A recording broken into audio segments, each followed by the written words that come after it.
ഇന്നൊരു സ്പെഷ്യൽ മസാലയിൽ തയ്യാറാക്കിയെടുക്കുന്നൊരു മീനച്ചാറിൻ്റെ റെസിപ്പി നോക്കിയാലോ. അപ്പോൾ ഞാൻ തന്നെ സ്വന്തമായിട്ട് കണ്ടുപിടിച്ചൊരു റെസിപ്പിയാണ് കേട്ടോ ഇത്. അപ്പോൾ എന്തായാലും ട്രൈ ചെയ്ത് നോക്കൂ, തീർച്ചയായിട്ടും ഇഷ്ടപ്പെടും. അപ്പോൾ ഞാനതവിടെ ഈ ഒരു ടൈപ്പിലുള്ള ഒരു മീഡിയം സൈസിലുള്ള 2 ചൂരമീനാണ് എടുത്തിട്ടുള്ളത്. അപ്പോൾ അതിൻ്റെ തലയും മുള്ളും വാലും കംപ്ലീറ്റ് എല്ലാവരും മുള്ളു ഭാഗമൊക്കെ മാറ്റിയിട്ട് വെറും ഫ്ലഷ് മാത്രമായിട്ടൊന്ന് കട്ട് ചെയ്ത് കുഞ്ഞു കുഞ്ഞു കഷ്ണങ്ങളൊക്കെ എടുത്ത് നന്നായിട്ട് 4-5 വെള്ളം ഒന്ന് കഴുകി വെള്ളം പോകാനായിട്ടൊന്ന് വെച്ചിട്ടുണ്ട്. ഇനി നമുക്ക് ഇതിലേക്കുള്ള മാരിനേഷന് വേണ്ടിയിട്ട് ഒരു വലിയ ടേബിൾ സ്പൂൺ നിറച്ചും ഉപ്പും 1 ടേബിൾ സ്പൂൺ മഞ്ഞൾപ്പൊടിയും 2.5 ടേബിൾ സ്പൂൺ കാശ്മീരി ചില്ലി പൗഡറും 1/4 കപ്പ് വിനാഗിരിയും കൂടെ ഒഴിച്ച് ഒരു മസാല ഒന്ന് മിക്സ് ചെയ്ത് വെക്കാം.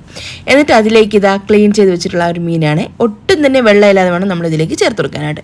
എന്നിട്ട് നല്ല രീതിയിൽ കൈ കൊണ്ടൊന്ന് യോജിപ്പിച്ച് ഒരു മസാലയിലൊന്ന് മിക്സ് ചെയ്തെടുത്തതിന് ശേഷം മാറ്റി വയ്ക്കാം. ഇനി ഇതിലേക്കുള്ള വെളുത്തുള്ളിയും ഒരു ഇഞ്ചിയൊക്കെ ഞാൻ തൊലി കളഞ്ഞ് എടുക്കുന്നുണ്ട്. ഒരു കടായി ഒന്ന് അടുപ്പത്തോട്ട് വെച്ചെടുത്തിട്ടുണ്ട്. അത് നന്നായിട്ടൊന്ന് ചൂടായി വന്നതിന് ശേഷം ഇതിലേക്ക് 2 ടീസ്പൂൺ ഉലുവ, അതുപോലെ തന്നെ 2 ടീസ്പൂൺ കടുക്, പിന്നെ 2 ടീസ്പൂണോളം കുരുമുളക്, ഇത്രയും കൂടെ ചേർത്ത് ചെറുതായിട്ടൊന്ന് ചൂടാക്കി എടുക്കുന്നുണ്ട് കേട്ടോ. അതൊന്ന് ഫ്രൈ ആയി വരുന്ന സമയത്ത് നമുക്കിതിലേക്ക് 1 ടീസ്പൂണോളം അജ്വൻ, അയമോദകല, അതാണ് ഞാൻ ചേർത്ത് കൊടുക്കുന്നത്.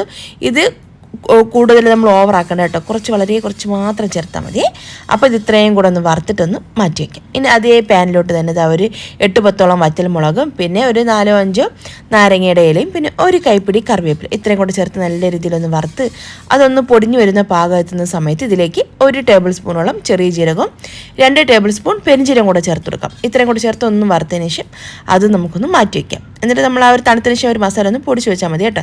ഇനി അതേ പാനിലോട്ട് തന്നെ ഞാൻ ആവശ്യം പോലെ വെളിച്ചെണ്ണ ചേർത്ത് കൊടുത്ത് എന്നിട്ട് ഇനി നമ്മൾ മാരിനേറ്റ് ചെയ്ത് വെച്ചിട്ടുള്ള മീൻ ഇട്ടിട്ട് നല്ല രീതിയിൽ തന്നെ ഒന്ന് ഫ്രൈ ചെയ്തിട്ടെടുക്കാം.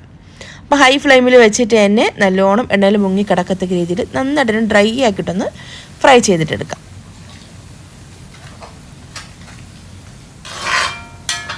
അടിയിൽ ഇങ്ങനെ ഒട്ടിപ്പിടിക്കുക എന്ന് തോന്നി കഴിഞ്ഞാൽ കുറച്ച് കറിവേപ്പില നമുക്ക് ഇതിലേക്ക് ചേർത്ത് കൊടുക്കാം കേട്ടോ.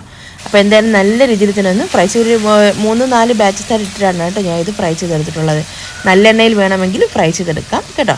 അപ്പോൾ ഞാൻ ഇതിൽ വെളിച്ചെണ്ണയിൽ ഫ്രൈ ചെയ്ത് നല്ലെണ്ണയിലാണ് അച്ചാർ തയ്യാറാക്കി എടുക്കുന്നത്. അപ്പോൾ ഞാൻ വേറൊരു ഉരുളി വെച്ചിട്ട് അതിലേക്ക് ഒരു 1/2 കപ്പോളം നല്ലെണ്ണ ഒഴിച്ചു കൊടുത്തു. പിന്നെ ഒരു 1/2 കപ്പ് വെളുത്തുള്ളി തൊലിക്ക് കളഞ്ഞതും 1/4 കപ്പ് ഇഞ്ചി ചെറുതായിട്ട് അരിഞ്ഞതും കൂടെ ചേർത്ത് നല്ല രീതിയിലൊന്ന് വഴിച്ചെടുക്കാം. ഒന്ന് കളർന്ന് മാറി തുടങ്ങുന്ന സമയത്ത് ഒരു 1/2 കപ്പോളം വെളുത്തുള്ളിയും ഇഞ്ചിയും കൂടെ ചതച്ചതാണ്, അതും കൂടെ ചേർത്തെടുക്കാം. പിന്നെ നമുക്ക് ഇതിലേക്ക് ചേർക്കുന്ന ഒരു 3 ടേബിൾ സ്പൂണോളം കാശ്മീരി ചില്ലി പൗഡറാണ്. അത്യാവശ്യം നല്ല കളറുണ്ട്, ഒട്ടും തന്നെ എരിവില്ല കേട്ടോ ഈ ഒരു മുളക് പൊടിക്ക്. പിന്നെ അതുപോലെ തന്നെ നമ്മൾ വറുത്ത് മാറ്റി വെച്ചിട്ടുള്ള ഒരു മീൻ കഷ്ണങ്ങളെല്ലാം ഇതിലേക്ക് ചേർത്ത് കൊടുക്കുന്നുണ്ട് കേട്ടോ. ആ ഒരു മുളക് പൊടി ഇട്ട ഉടനെ തന്നെ നമ്മൾ ഈ ഒരു മീനും കൂടെ ചേർത്തിട്ടില്ലെങ്കിൽ ആ ഒരു മുളക് പെട്ടെന്ന് കരിഞ്ഞു പോകാനുള്ള ചാൻസ് ഉണ്ട്. പിന്നെ നേരത്തെ നമ്മൾ വറുത്ത് പൊടിച്ച് വെച്ചിട്ടുള്ള മസാലയില്ലേ, ഒരു പിക്കിൾ മസാല, അതിൽ നിന്നൊരു 5-7 ടേബിൾ സ്പൂൺ ചേർത്തിടും കേട്ടോ. നമ്മുടെ ആ ഒരു എരിവും ആ ഒരു മണത്തിനൊക്കെ അനുസരിച്ചിട്ട് ചേർത്ത് കൊടുക്കണേ.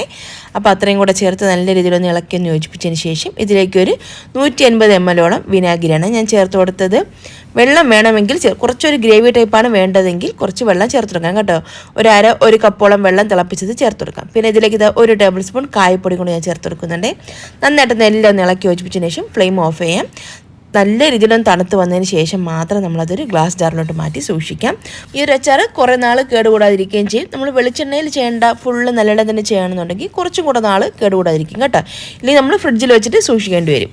അപ്പോൾ എന്തായിരുന്നാലും ഈ ഒരു റെസിപ്പിയും ഈ ഒരു അച്ചാറൊക്കെ നിങ്ങൾക്ക് ഇഷ്ടമായിട്ടുണ്ടെങ്കിൽ മറക്കാതെ, യൂട്യൂബിലാണ് നിങ്ങൾ ഈ ഒരു വീഡിയോ കണ്ടുകൊണ്ടിരിക്കുന്നതെങ്കിൽ ഒന്ന് സബ്സ്ക്രൈബ് ചെയ്യാനും, ഫേസ്ബുക്കിലാണ് കാണുന്നതെങ്കിൽ ഫോളോ ചെയ്യാനും മറക്കല്ലേ. അപ്പോൾ താങ്ക്സ് ഫോർ വാച്ചിങ്.